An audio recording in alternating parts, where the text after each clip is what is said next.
জ্বালানির জ্বালায় জেরবার অবস্থা, জেলায় জেলায় সিলিন্ডারের আকাল, আর তার মধ্যেই দেদার চলছে কাটা গ্যাসের কারবার। দিনে দুপুরে সিলিন্ডার থেকে অটোয় ভরছে গ্যাস। জয়নগরের ধোসাচরণ রোডে গ্যাসের কালো বাজারি ধরা পড়ল নিউজ 18 বাংলার ক্যামেরায়।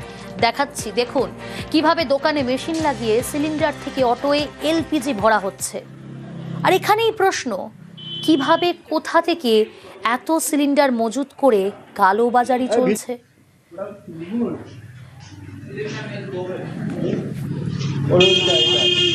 যে ছবি দেখাচ্ছি জয়নগরের ধোসাচরণ রোড, সেখানে কাটা গ্যাসের কারবারি।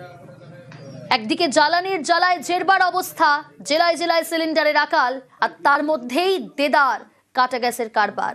জয়নগরের ধোসাচরণ রোড, দিনে দুপুরে সিলিন্ডার থেকে অটোয় ভরা হচ্ছে গ্যাস।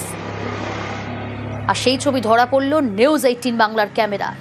দোকানে মেশিন লাগিয়ে সিলিন্ডার থেকে অটোয় এলপিজি ভরা হচ্ছে।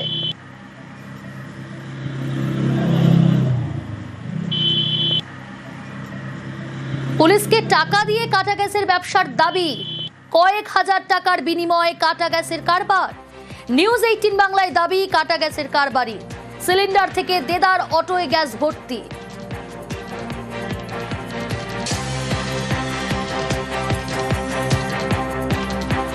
টাকা দিতে হচ্ছে তো। কত টাকা? টাকার অ্যামাউন্ট কখন কোন থানায় আছে তা কি করে বলবো তোমার টাকার অ্যামাউন্টটা? একটা করে সিলিন্ডার দিতে হচ্ছে, আবার ফের ডিএপি দিতে হয় 5,000 করে। ওই জন্য আমরা বন্ধ করে দেবো, তো বন্ধ করে দেবো বলে কিছু টাকা মানে ছড়িয়ে গেছে, তুলে নিয়ে বন্ধ। আগে 4-5টা কার্ড ছিল, এখন পাওয়া যাচ্ছে না, 2, 3, একটা, কোনোদিন দোকান বন্ধ। পেট্রোল পাম্পে গ্যাস না পাওয়ায় কাটা গ্যাসেই ভরসা, দাবি অটো চালকদের। গ্যাসের দাম বেড়েছে, আমাদের রোডে গাড়ি চালানো খুব অসুবিধা হচ্ছে। বেলাকেও গ্যাস পাচ্ছি না, ঠিক আছে। পাম্পে গেলে 100 টাকা কিলো, কাটা গেছে 4-5 টাকা, চরণ থেকে ঢোসা 4-5 টাকা। একজন দেয় তো আরও 2জন বন্ধ থাকে, 2জন দেয় তো আরও 1জন বন্ধ থাকে, মানে পাচ্ছি না আমরা গ্যাস। গ্যাসের দোকান নেই? না, জোগাড় নেই। 150 টাকা কিলো গ্যাস পাচ্ছি, কিন্তু গ্যাস পাচ্ছি না। আমরা চাইছি যে আমাদের গাড়িটা চলুক, গ্যাস আমরা পাই কম দামে। দেশজুড়ে জ্বালানি সংকট, এদিকে হরমুজে আটকে ভারতের এলপিজি ভর্তি জাহাজ। নিরাপদে জাহাজগুলিকে ভারতে আনতে ইরানের সঙ্গে কথা। ভারতে আসার পথে হরমুজে আটকে এলপিজি ভর্তি 8টি জাহাজ। দুই দেশের মধ্যে কথা, কি কথোপকথন জানার চেষ্টা করব। প্রতিনিধি অতনু রয়েছে আমার সঙ্গে। অতনু, এখনো পর্যন্ত ভারত সরকার জানিয়ে দিয়েছে 8টিরও বেশি জাহাজ, ভারতের জাহাজ, যেগুলো তেল ভারতের তেল এবং গ্যাস সেগুলো হরমুজ প্রণালীর পাশে, মানে যা হরমুজ প্রণালীতে এসে পৌঁছেছে, হরমুজ প্রণালী ক্রস করবে। এটা একটা স্ট্যাটাস রিপোর্ট, যেটা জানিয়ে দেওয়া হলো দেশের মানুষকে আশ্বস্ত করার জন্য যে খুব দ্রুতই হরমুজ প্রণালী দিয়ে ওই 8টি জাহাজ যদি চলে আসে, তাহলে যে টেনশনের জায়গাটা ছিল, সেই টেনশনের জায়গাটা কিছুটা হলেও কেটে যাবে। এবং ইরানের বিদেশ মন্ত্রীর সঙ্গে কথা হয়েছে, নিরাপত্তাজনিত কোনো রকম কোনো সমস্যা হবে না জানিয়ে দেওয়া হয়েছে দেশের তরফে। আটকে থাকা জাহাজগুলি ফেরানোর পক্ষে আশাবাদী ভারত। আশাবাদী কেন? তার কারণ মনে রাখতে হবে, 250 জন ইরানি, মানে ইরান থেকে ইরানের যে নাবিকরা, যারা সেলার, যারা এখানে জাহাজ নিয়ে এসেছিলেন হরমুজ ক্রস করে ভারত মহাসাগরে এসেছিলেন, সেরকম 200 জনেরও বেশি ইরানি তারা রয়ে গেছেন ভারতে। ভারত তাদেরকে আশ্রয় দিয়েছে, তাদেরও ফেরানোর প্রক্রিয়া নিয়ে কথা হচ্ছে। এবং যেহেতু এখানেও ইরানিরা রয়ে গেছেন, তাদের ফেরানোর একটা প্রক্রিয়া চলছে, তাই ওই 8টি জাহাজ আসার বিষয়ে কোনো রকম কোনো সন্দেহের অবকাশ নেই। আশাবাদী ভারত যে 8টি জাহাজ হরমুজ দিয়ে চলে আসবে। বেশ, সঙ্গে থাকো।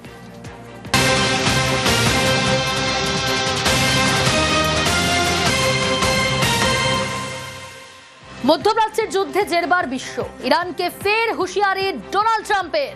শয়তানের শাসন শেষ করার হুঁশিয়ারি, আবারও হুঁশিয়ারি ডোনাল্ড ট্রাম্পের। অতনু রয়েছে আমার সঙ্গে। অতনু, ফের হুঁশিয়ারি ট্রাম্পের গলায়, কি বার্তা ট্রাম্পের? প্রত্যেকদিন নতুন নতুন করে ডোনাল্ড ট্রাম্প হুঁশিয়ারি দিয়ে যাচ্ছেন, এবং সেই হুঁশিয়ারি থেকে একটা বিষয় স্পষ্ট, কোথাও যেন একটু ব্যাকফুটে চলে যাচ্ছে আমেরিকা। এতদিন ধরে টানা যুদ্ধ করতে গিয়ে, তা না হলে নিয়মিতভাবে এইভাবে ওয়ার বুলেটিন রিলিজ করতে হয় না, ডোনাল্ড ট্রাম্পকে রোজ একবার করে বলতে হয় না যে তারা কতটা এগিয়ে রয়েছেন এবং ইরানের যুদ্ধে জয়ের সময়ের অপেক্ষা। যেমন এবারও তিনি হুমকি দিয়ে বলছেন যে ইরানের শাসন ক্ষমতা যেই আসুন না কেন, হ্যাঁ, তাকে শেষ করতে সে মুক্তবাহ হতে পারেন, যেই হন না কেন তাকে শেষ করতে আমেরিকার খুব কম সময় লাগবে। আমেরিকার ক্ষেত্রে কোনো সমস্যার জায়গায় নেই, বরং সত্যি কথা বলতে কি ডোনাল্ড ট্রাম্প কোথাও কোনো একটা চাপে আছেন। সেই জন্যই তিনি বারবার করে বোঝানোর চেষ্টা করছেন যে তিনি ইরানকে থামিয়ে দিয়েছেন এবং সারা বিশ্বের কাছে একটা বার্তা দেওয়ার চেষ্টা করছেন যে ইরানকে থামাচ্ছে আমেরিকা, আর কয়েকদিনের অপেক্ষা, তারপরে ইরানকে একেবারে ইরানের এই শাসন ব্যবস্থাটাকে শেষ করে দেবে। পাশাপাশি এটাও মনে করিয়ে দেওয়ার চেষ্টা করছেন ডোনাল্ড ট্রাম্প যে সবচেয়ে বেশি তেল উৎপাদন করে আমেরিকা, সুতরাং এই যে বিশ্ববাজারে তেলের দাম বাড়ছে তাতে আমেরিকার ক্ষতিটা হবেই না, বরং যেহেতু আমেরিকা বেশি পরিমাণে তেল উৎপাদন করে সবচেয়ে বেশি এবং সবাইকে সাপ্লাই করে, তাতে বিশ্ববাজারে তেলের দাম বাড়লে আখেরে তাদের লাভই হবে। সুতরাং ইরান যদি চায় যে বেশ কয়েকদিন যুদ্ধটাকে আরো টেনে নিয়ে যেতে, তাতে বিশ্ববাজারে তেলের সংকট আমেরিকাও চাপে পড়ে যাবে, তাহলে ইরান ভুল ভাবছে সেটা প্রমাণ করার জন্যই ডোনাল্ড ট্রাম্পের এই বক্তব্য। বেশ,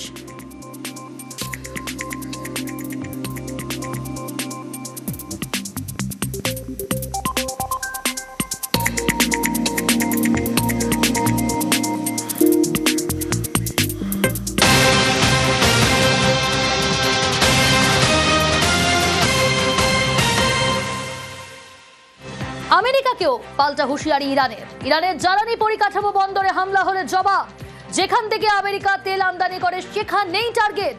সেই সব তেল ও গ্যাসের কেন্দ্রে হামলা করবে Iran.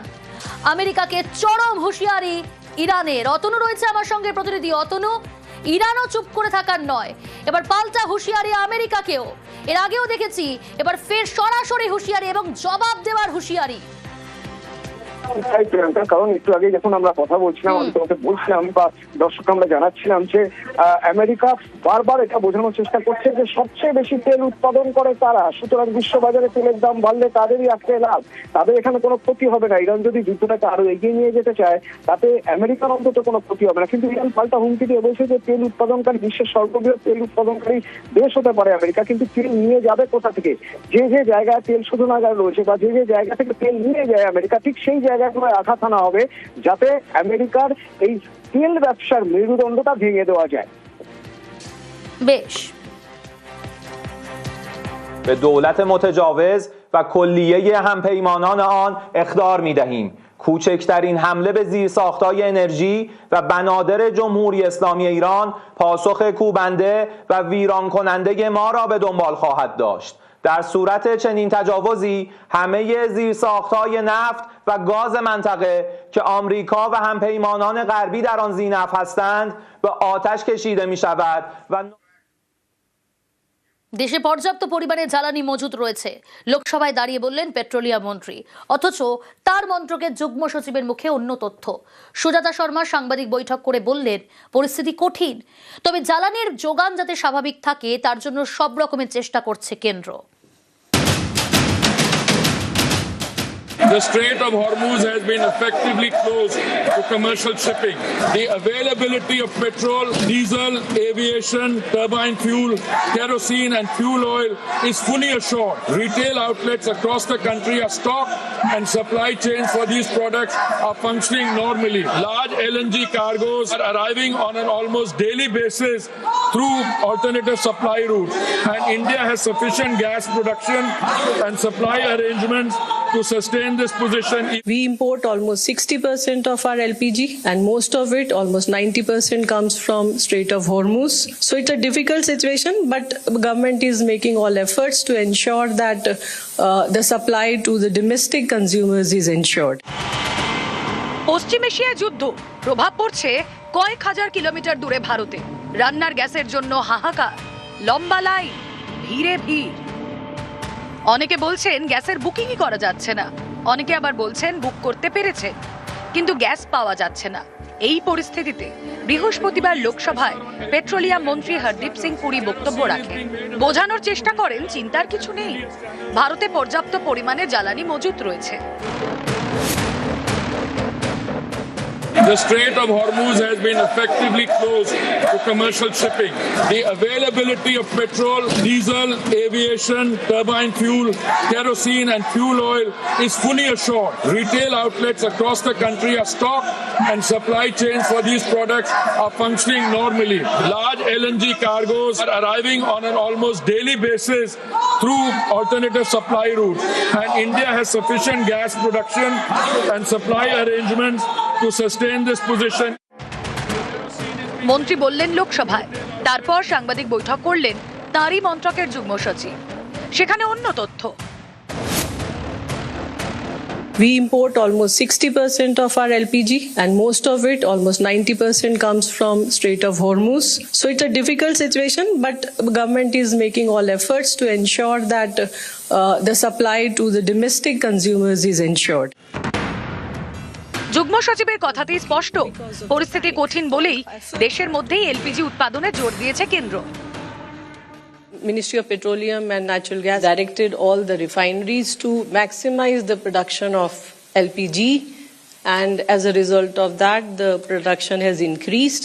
Now it is 28% of our domestic production. অনেকেরই প্রশ্ন, মন্ত্রী বলছেন যথেষ্ট জ্বালানি মজুত রয়েছে, তাহলে শহরে কেন দুটি গ্যাস বুক করার মধ্যে 25 দিনের ফারাক? কেন গ্রামে এই ফারাক আরো 20 দিন বেশি? Large LNG cargoes are arriving on an almost daily basis through alternative supply route. A 25-day minimum booking period has been introduced as a demand management measure in urban areas and 45 days in rural and Durgam Kshetra areas. অনেকের এও প্রশ্ন, পরিস্থিতি স্বাভাবিক হলে জ্বালানি ইস্যুতে কেন 3 সদস্যের মন্ত্রী গোষ্ঠী গড়তে হয়েছে? মন্ত্রী এদিন বোঝানোর চেষ্টা করেন জ্বালানি যথেষ্ট মজুত রয়েছে, তাই বুকিং এর মতো ডেলিভারি সাইকেলও অপরিবর্তিত রাখা হচ্ছে, অর্থাৎ বুকিং করার 2.5 দিনের মধ্যে রান্নার গ্যাস পাওয়া যাবে। LPG production has been increased by 28%. The standard time for booking to delivery for domestic LPG cylinders remains 2.5 days unchanged. মন্ত্রী তো লোকসভায় দাঁড়িয়ে বললেন, কিন্তু বুকিং এর 2.5 দিনে কি সত্যি গ্যাস পাওয়া যাচ্ছে? গ্যাস পাচ্ছি না, আজকে 4 দিন আগেও করেছি, আগের মাসেও করেছি, এখনো পর্যন্ত গ্যাস আসেনি। বলছে ক্রাইসিস যাচ্ছে, মানে 2000 লোকের কি বলে রেকমেন্ড আছে, সেখানে 360 পিসি এসেছে। স্টপে করছি, কি করবো, কিছু করার নেই। নিউজ 18 বাংলা।